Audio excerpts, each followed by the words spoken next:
In today's video, we're going to be running through my team selection ahead of match day 2 for Fantasy EFL, and we're also going to run through all the key data you need to make the best decisions this game week.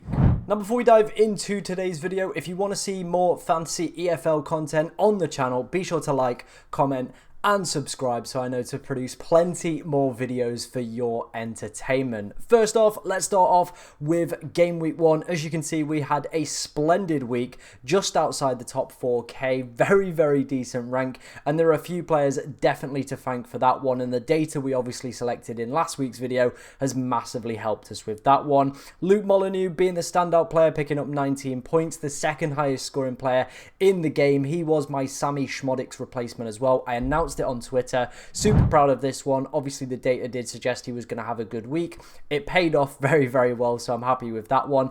Alfie May as well also posted on Twitter about him being the best captain option for that game week. Picked up 9 points, not the worst in the world. Obviously, with the captain, took him to 18 points as well. Horsfowl was another player we identified as well for clean sheet potential. Very happy with him. Nathan Baxter's a super unfortunate one. We originally had the Stevenage goalkeeper, Ashby Hammond.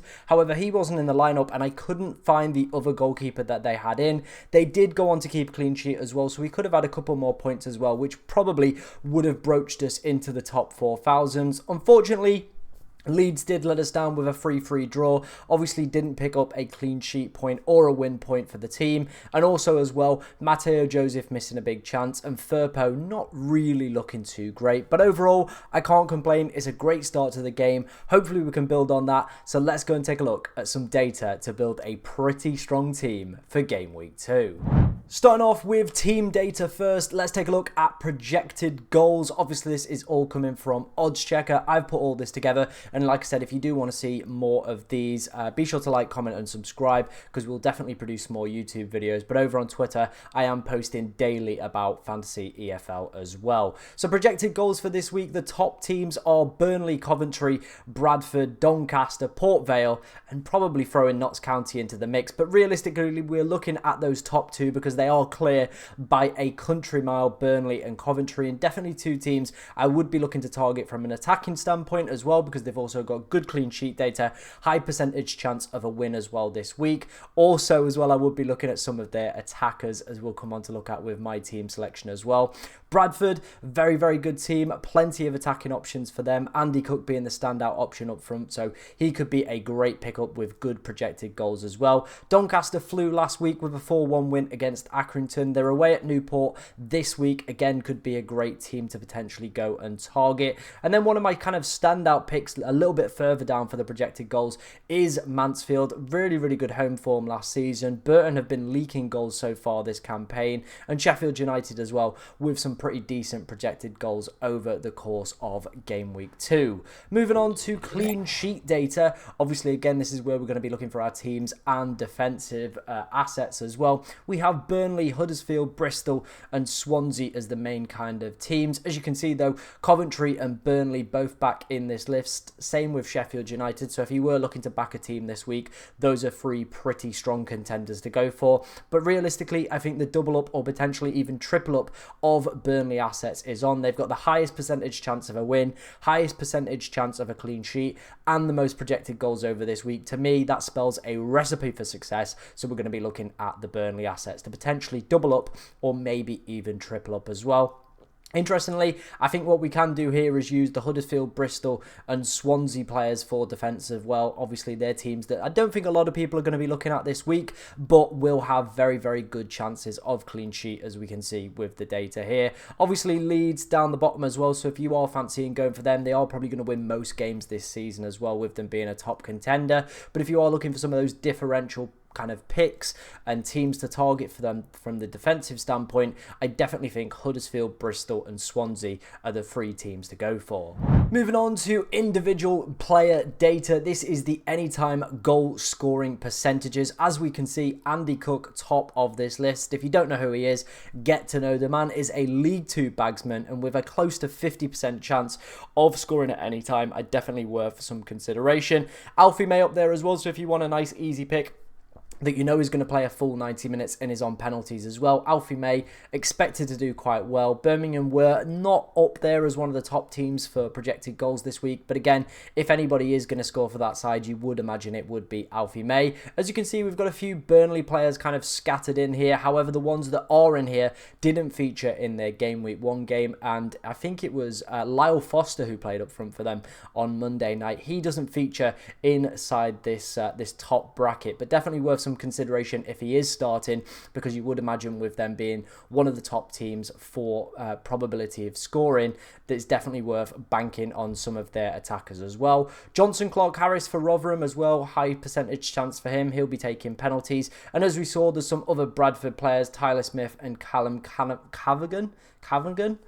Apologies if I'm mispronouncing that one, but they're both in there as well. And then as you can see, it does start to tail off a little bit, and we are looking at the likes of Billy Sharp, Joe Ironside. But Haji Wright makes it in here as the highest Coventry player. Obviously, they featured in the last section. It's interesting that you know, Ellis Sims doesn't make it in here, but he does. Maybe if Ellis Sims does start, though, he potentially will be a little bit higher in terms of the betting odds for any time goal scoring. Like I said, if you want to see more in-depth data, head over to my Twitter. I will be posting more kind of, you know, data graphs like this, and obviously top teams to target, and of course my game week 2 guide over on Twitter, as well as posting here on YouTube. But let's go and take a look at my team for game week 2. Wasting no time and diving straight into my game week 2 selection. Let's first of all start off with the goalkeeper and defenders. In goal, we have gone for Max O'Leary. As we saw in the last section, Bristol City third highest for an expected clean sheet. I imagine as well they're not obviously the best defence in the world, so he will get a few shots at him as well. A nice home fixture for him up against Millwall with the positive clean sheet data as well. We're going to back him as our goalkeeper for this week. Moving on to the 2 defenders. First of all, we have Michael Hellick. I think that's how you pronounce it, Hellick. Again, tell me if I'm mispronouncing that one. Another home fixture for Huddersfield up against Stevenage. Again, they are the second highest team for clean sheets odds. And looking at their back line, he scored the most goals last season with 5 goals in the Championship for them. So again, I've kind of looked at a little bit of both. I've taken the clean sheet data, and I've also looked who is the most likely to score out of these defenders. It is him. He is one of their main centre-backs, so I imagine he's a threat from set piece. I've never seen him play, but I am looking forward to this weekend, potentially watching him score a bullet header to boost us up the ranks a little bit further. Now the other defender, is a player I did watch on Monday, and this is why he's my captain. You might be thinking, why are you captaining a defender, Tom? That's a little bit rogue, a little bit out there, but let me talk you through it. It is Vitinho, and against Luton, he played as a right winger for the full 90 minutes. There wasn't like he swapped because of injuries or anything like that. He was the full right winger for that entire game as well. And with Burnley having the highest obviously projected odds of a clean sheet, the highest projected goals as well for this game week, this one feels like a little bit of a cheat code. Now obviously the armband is dependent whether or not he is going to be playing in that right wing position. They do have Benson, who last time in the Championship was absolutely incredible. However, if this guy's playing right wing again, we've got the clean sheet data, tackles, interceptions, plus high probability of a goal. He's at 19% chance to score at any time. This one for me feels like a bit of a broken cheat code. Currently under 6% owned as well, so I would be snapping this guy up if you are watching the video right now, and I would be tempted, very much so, to go and give him the armband as well. Right, let's move on into the midfield and keep the good vibes going. It is Daniel Crowley up next from Notts County. They've got Fleetwood at home on Sunday. He again has one of the highest percentage chances of scoring any time amongst midfielders in the game, 29.4%, and last season had 0.59 goal involvement per 90, so pretty decent going for him. Picked up only 4 points in game week 1, but was a midfield maestro, always on the passing. Definitely going to pick up quite a few points for passes and interceptions, you would imagine, and if he can get himself a goal involvement, that would be splendid. Next to him is a Mansfield player. If you know me, I am a Mansfield fan, so I'm very, very happy to have this one.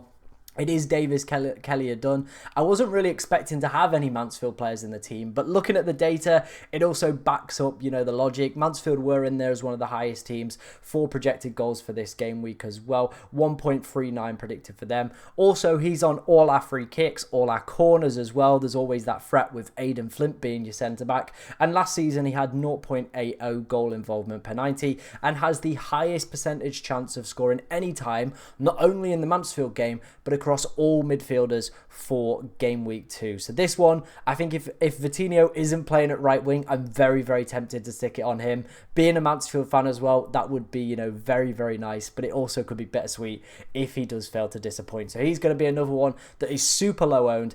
Really, really good chance of scoring. Playing for a team as well that, you know, have a high probability of getting goals this week. So I think that one could be a little bit of a cheat code. Moving on to our 2 forwards. We're going to start off first with Ellis Sims. As we saw, Coventry were one of the top teams for projected goals over this game week as well. 0.46 goal involvement per 90 last season. You know, he's not up there as like one of the top players to score at any time, and he did come off in the 62nd minute in their first game, which is a little bit of a concern, but I am backing him and Coventry to do quite well this game week, and I hope he can kind of resume the form that he showed towards the back end of last season, where the guy could just not stop scoring. So we're going to go for Ellis Sims, but I could be tempted with the likes of Billy Sharp and Joe Ironside from Doncaster as well. And then our final forward in the side, it is going to be Andy Cook. As we saw, he is top for any time goal scorer. If you don't know about this guy, he is an goal machine, just genuinely a goal machine in League 2. 17 goals last season, on penalties as well for Bradford City. A nice home fixture against Salford. There's not a lot not to like, is there? And again, represents another great captaincy option. Finishing up, let's run through my 2 teams. I think these ones are pretty self-explanatory. If you saw the data in the last section, it is going to be Burnley and it is going to be Coventry City. Both high on a probability of a win, both high on a probability of a clean sheet, and their projected goals as well for both of these sides are through the roof. So very, very happy with this lineup. I think this team could do exceptionally well as well. We've got a lot of players under the radar. I think our highest owned player is like Ellis Sims, around 9%. So if all these boys do pop off, we could see ourselves maybe potentially boosting our rank a little bit further. And if we could start to head into the top 1,000 players, I definitely think that's where we want to be come game week 3. So hopefully this team cooks, and hopefully you do learn anything from today's video as well. Be sure to like, comment and subscribe, and I will see you in the next video. But good luck in game week 2.